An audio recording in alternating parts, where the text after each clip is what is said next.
PAC-DP, Perspective Aviation Complex of Long Range Interceptor, was launched by the MIG Corporation in 2013.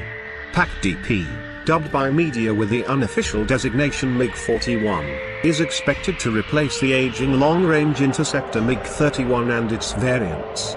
The new fighter will be a spiritual successor of MiG-31, MiG Corporation CEO Eilert Harrisenko stated, shedding some light on the interceptor under development. The plane, however, will not be just a modernization of MiG-31, it will be an entirely new machine, having the ability to operate in space, new weapons, new speeds, new operational range, while the plane is Aft 100, Project 100 and Sotka. After Sukhoi had won the aircraft contest held by the Soviet leaders because of the high speed, 3,200 km per hour, of their design, they started building the first prototype. The engineering of the Sukhoi T-4 was extremely demanding, with an enormous amount of innovation and new thinking compared to other military projects. It featured over 600 patents and new inventions to be built, such as new technologies, machinery and materials to be able to build an aircraft that was to fly at sustained speed of Mach 3 plus the speed the Valkyrie was capable of. The materials of the T-100 were, just like on the XB-70, mainly stainless steel and titanium. It also featured a fly-by-wire control and a mechanical system if the FBW would fail. When landing, the nose could be lowered to provide better visibility to the pilot, and parachutes were used to slow the aircraft down once it had touched down. However, when flying, the nose could not be lowered, and therefore the pilot's view was in steep upward direction, into the sky. This was worsening and limiting the visuality of the pilot, and so a periscope was installed to make it possible for the pilot to look forward when flying. However, this could only be used at speeds of up to 600 km per hour. After the 101, the first T-4, had been built, there were a lot of testing on it. The test pilot, son of the famous engineer Elishin who founded the Elishin Aircraft Design Bureau, flew together with his navigator in the T-4 for a total of 10 hours and 20 minutes, dispersed over 10 occasions. Even though the T-4 was built to fly at Mach 3, it only made it to 1.3 and 12,000 meters of altitude before the program was cancelled. 4 Kolsov RD-3641 engines got it to Mach 1.3, compared to 6 on the XB-70. Each of them, with afterburners, produced 157 kilonewtons of thrust. And even though they were built to take the aircraft to Mach 3.0, they, as mentioned previously, never got the chance to prove themselves as the program was cancelled in 1975. As the T-4 was seen as the SSSR competitor to the XB-70 Valkyrie, here are the specifications for both of them. Although the T-4 was designed to have these specifications, it has not actually been proven that it featured all of them. Even though the Americans' technology, Moscow has insisted on agreements to secure Russian intellectual property on board the SU-35. In previous years, the Chinese reverse-engineered older versions of the flanker into the Shenyang J-11, J-15 and J-16 series of aircraft. We established a Russian-Chinese working group for the purposes of practical implementation of this agreement, which held a regular meeting in September this year, Drozdov said. Despite whatever agreement Beijing might have signed with Moscow, the Chinese are almost certainly interested in the Su-35 to harvest its technology. While the current configuration of the J-20 externally resembles a genuine fifth-generation fighter in several respects, China remains woefully lacking in engine and mission systems avionics technology. The Su-35's Saturn AL-41 F1S afterburning turbofans, Tikhomyrov Nipob phased array radar and electronic warfare suite are likely of high interest to Beijing. Indeed, China has not perfected its indigenous WS-10 for its flanker clones, let alone come close to finishing development of the next generation WS-15 it would need for the J-20. The WS-15 is currently thought to be in a ground testing phase with flight trials set to begin on an Ilyushin Il-76 sometime in the future. In fact, China has not demonstrated it can build any reliable jet engine, and that's including designs that it basically stole from Russia.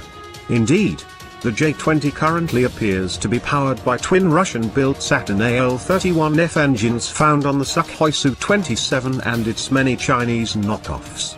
The addition of the Russian-built AL-41F-1S series engines might provide a solution to Beijing's engine woes. There are indications that the J-20 carries an active electronically scanned array radar, ASA. Allegedly, the J-20 would be fitted with a Type 1475, also referred to as the KLJ-5 radar, which is supposedly being tested on a China test flight establishment owned Tupolev 204. However, there is no way to confirm that information because the PLAF isn't all that forthcoming about sharing information concerning its developmental projects. However, Russian radar technology is generally believed to be ahead of China's, and it is certainly possible Beijing could glean valuable tech at miles per hour and 4,600 miles per hour, 5 to 6 times the speed of sound. Experts warn the unstoppable projectiles could spell disaster for the Navy's new $13 billion aircraft carrier USS Gerald R. Ford. Current Navy anti-missile defenses are only equipped to shoot down projectiles traveling 2,300 miles per hour, meaning they would be useless against the Zyklon. This would force aircraft carriers to anchor outside of their estimated 500-mile range. That would make it impossible for the carrier's jets and helicopters to reach their target, carry out their mission, and return without running out of fuel, effectively rendering them useless. Pete Sandman, a naval expert, has told that defense against hypersonic missiles presents a huge challenge to surface ships. There is so little time to react that even if detected, existing defenses may be entirely inadequate. Even if the missile is broken up or detonated by close-in weapons, the debris has so much kinetic energy that the ship may still be badly damaged. The weapon entered testing earlier this year, and could be fitted to nuclear-powered cruiser Pyotr Veliky as soon as 2018, Russian state media reports. It can be fired from land, sea and submarines carrying payloads ranging from high explosive to nuclear. The Zyklon uses SCR or at least immobilization. If positioned in Kaliningrad, Iskander launchers could threaten a wide array of military and political targets across NATO. Consequently, we can expect that NATO would target mobile Iskander launchers in the first stage of any conflict. As the history of tracking and destroying mobile missile launchers has been sketchy at best, however, NATO would have to be wary of SRBM attacks deep into the war. And successful attacks against the Iskander launchers depend on the achievement of air superiority over the theater of operations.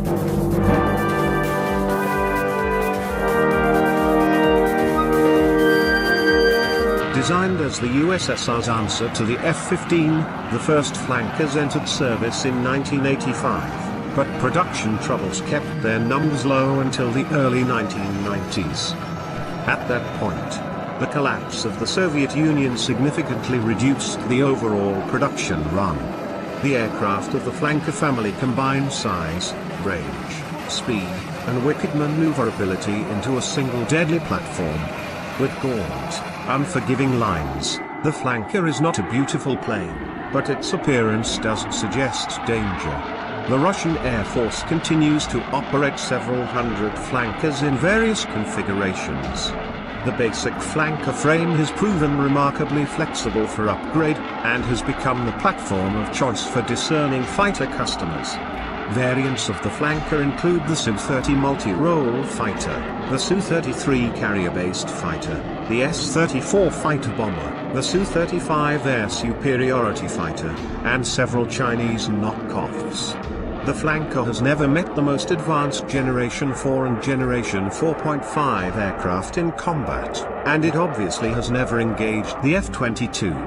Nevertheless, we can expect that it will give fits to pilots of Eagles, Vipers, and Typhoons, and may even cause problems for Raptors. The Russian Air Force has developed tactics for using flankers to fight stealth fighters that concentrate on taking advantage of the plane's remarkable maneuverability to survive the first missile attack. Moreover, the flanker is heavy and fast enough to hit hard and then retreat to safety before any NATO fighters can catch it.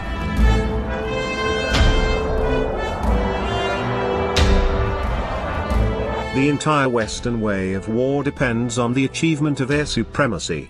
NATO forces have not fought against a modern, capable air defense system in a very long time.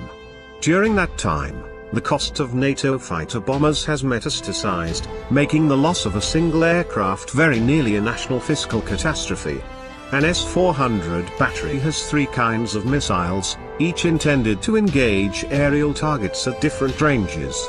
The longest-ranged SAM can engage at 400 kilometers, with shorter-ranged missiles compensating with enhanced capabilities for killing fast, maneuverable targets. The S-400 can also engage ballistic missiles, although it's unlikely that NATO would use such weapons. The sensor systems of the S-400 are thought to be extremely effective, especially as Russia can layer S-400 defense zones in nearly every conceivable theater of conflict. Positioning the S-400 at Kaliningrad could endanger NATO air operations deep into Europe. In combination with the Iskander and the flanker, these missiles would make the job of NATO air forces in the early days of a conflict very difficult, indeed. Russian sensor systems, ground and air, exceed the capabilities of any opponent that NATO countries have fought in the last 25 years. The SEAD, suppression of enemy air defense, mission against an integrated air defense network. Russia has a wide variety of shorter-range systems for point defense, would prove extremely treacherous.